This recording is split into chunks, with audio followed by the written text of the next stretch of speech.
കൊൽക്കത്തയെയും ഡൽഹിയെയും ഉയർത്തെഴുന്നേൽപ്പിച്ച് പഞ്ചാബിനെ പ്ലേ ഓഫിലേക്ക് നയിച്ചതിന് പിന്നാലെ ശ്രേയസ് അയ്യർ എന്ന ഒറ്റയാൾ പോരാളി ക്രിക്കറ്റ് ലോകത്തിന്റെ ചർച്ചാ കേന്ദ്രമാകുന്നു.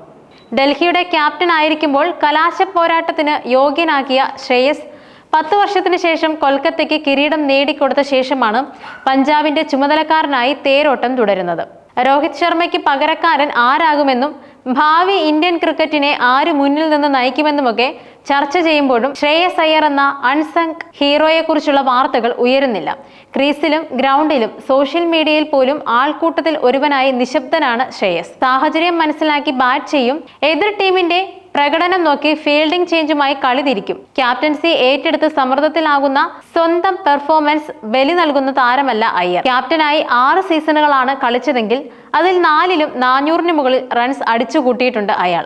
1.5 പതിറ്റാണ്ടോളം ചെന്നൈ സൂപ്പർ കിങ്സിന്റെ അമരത്തിരുന്ന സാക്ഷാൽ MS ധോണിക്കും 1 പതിറ്റാണ്ടോളം ക്യാപ്റ്റൻസി റോളിലുണ്ടായിരുന്ന കൊൽക്കത്തയുടെ വിജയനായകൻ ഗൗതം ഗംഭീറിനുമൊപ്പമാണ് ചുരുങ്ങിയ സീസണുകൾ കൊണ്ട് അയ്യർ സ്വന്തം സ്ഥാനം ഉറപ്പിച്ചിരിക്കുന്നത്. ക്യാപ്റ്റൻസി റെക്കോർഡ് നോക്കിയാൽ 56.35% അയ്യരുടെ വിൻ റേറ്റ്.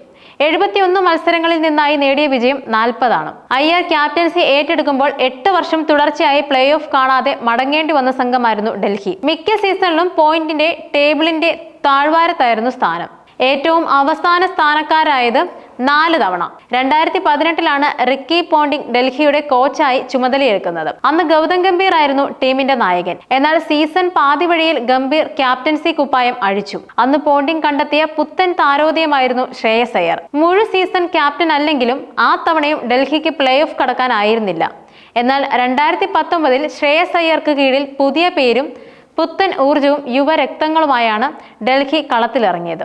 ചാമ്പ്യൻസ് സംഘമായ ഡൽഹിയെ 37 റൺസിന് തകർത്തായിരുന്നു സീസണിന്റെ തുടക്കം. 7 വർഷത്തിനൊടുവിൽ ടീമിനെ പ്ലേ ഓഫിലേക്ക് നയിച്ചു അയ്യർ. എലിമിനേറ്ററിൽ ഹൈദരാബാദിനെ തകർത്തെങ്കിലും 2ാം ക്വാളിഫയറിൽ ചെന്നൈ സൂപ്പർ കിങ്സിനോട് തോറ്റു മടങ്ങാനായിരുന്നു അന്ന് വിധി. 2020-ൽ പോയ വർഷം നിർത്തിവെച്ചെടുത്തു നിന്നും തുടങ്ങുകയായിരുന്നു അയ്യരും സംഘവും. പഞ്ചാബിനെതിരായ സൂപ്പർ ഓവർ പോരാട്ടം ജയിച്ചു സീസണിൽ വാശിയേറിയ തുടക്കം. ലീഗ് ഘട്ടത്തിൽ 8 വിജയവുമായി വീണ്ടും പ്ലേ ഓഫ് കടന്നു ഡൽഹി. 1ാം ക്വാളിഫയറിൽ മുംബൈയോട് തോറ്റെങ്കിലും 2ാം ക്വാളിഫയറിൽ ഹൈദരാബാദിനെ തോൽപ്പിച്ച് ഫൈനലിലേക്ക് മാർച്ച് ചെയ്തു. കലാശപ്പോരിൽ പക്ഷേ മുംബൈയുടെ പരിചയസമ്പന്നരായ സംഘം ഡൽഹിയുടെ യുവനിരയെ 5 വിക്കറ്റിന് തോൽപ്പിച്ചു. കിരീടത്തിന് തൊട്ടരികെ വീണെങ്കിലും ഡൽഹിക്കും അയ്യർക്കും അത് ചരിത്ര നേട്ടമായിരുന്നു. ഒരു ഗതിയുമില്ലാതെ നടന്ന ടീമിനെ കലാശപ്പോരിലേക്ക് നയിച്ചിട്ടും തൊട്ടടുത്ത സീസണിൽ അയ്യരെ കൈവിടുകയായിരുന്നു ഡൽഹി ചെയ്തത്. ഇയാൻ മോർഗന് ശേഷം പുതിയൊരു ക്യാപ്റ്റനെ തപ്പി നടന്ന KKRന് അത് വലിയ അനുഗ്രഹമായി മാറി. അങ്ങനെ 2022-ലെ ലേലത്തിൽ 12.25 കോടി രൂപയ്ക്കാണ് കൊൽക്കത്ത അയ്യരെ പൊക്കിയത്.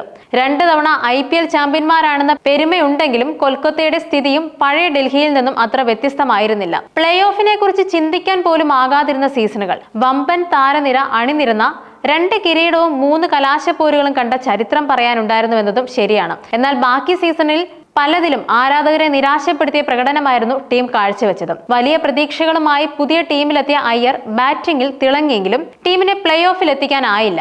അടുത്ത സീസണിൽ തിരിച്ചടിയായി സീസൺ പാതിയിൽ പരിക്കുമെത്തി. പിന്നീട് നിതീഷ് റാണയാണ് ബാക്കി മത്സരങ്ങളിൽ ടീമിനെ നയിച്ചത്. ആ സീസണിലും 7ാം സ്ഥാനത്താണ് ടീം ഫിനിഷ് ചെയ്തത്. തുടർച്ചയായ പരാജയങ്ങളുടെ സമ്മർദ്ദത്തിലാണ് 2024-ൽ വീണ്ടും ക്യാപ്റ്റൻസി റോളിൽ ശ്രേയസ് അയ്യർ തിരിച്ചെത്തിയത്.